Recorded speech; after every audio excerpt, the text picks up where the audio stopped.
The 22nd meeting of the parties to the Montreal Protocol on substances that deplete the ozone layer is taking place here in Bangkok from 8 to 12 November.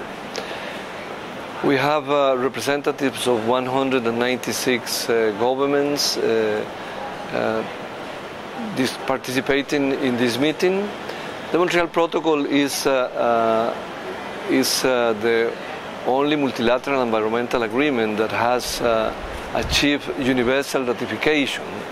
And this is very important when we are talking about global problems, because we need the contributions of each and every of the countries of the world in fighting problems like ozone layer depletion or biodiversity or climate change issues. It is very interesting to note that in this agenda, in the agenda of the meeting of the parties, there are several cross-cutting issues that go from the mere protection of the ozone layer to interact with mandates and initiatives taken by other international organizations or multilateral environmental agreements. It is very interesting to see how the ozone layer protection issues interact with issues of the International Civil Aviation Organization or the International Maritime Organization or the International Convention on Plant Protection or the United Nations Framework Convention on Climate Change. In this agenda, there are several issues regarding these institutions or conventions, and in particular, there is an initiative to amend the protocol to address the phase down of hydrofluorocarbons, substances, chemicals that are actually controlled under the Kyoto Protocol and belong to the Kyoto basket of gases. It is very interesting to see the concerns that the parties are expressing regarding the use of these gases as alternatives to ozone-depleting substances.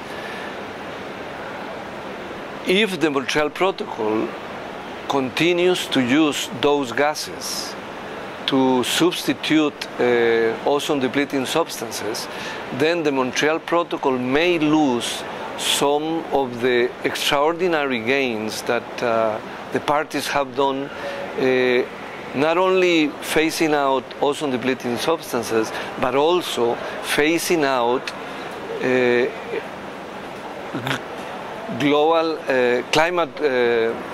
global warming gases.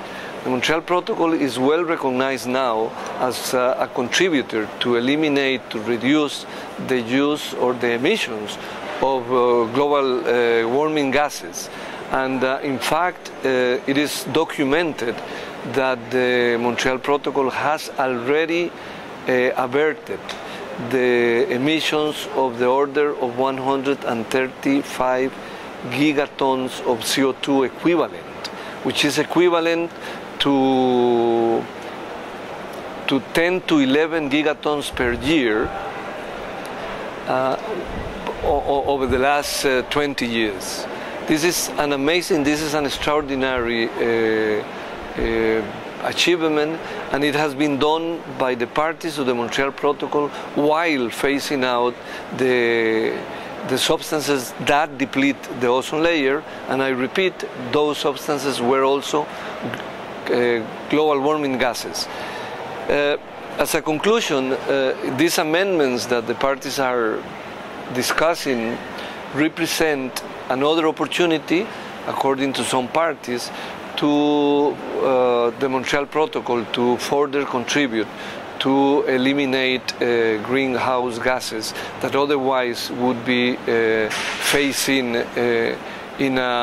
if these issues are not taken care properly within the Montreal Protocol or within the UNFCCC and its Kyoto Protocol. That's it.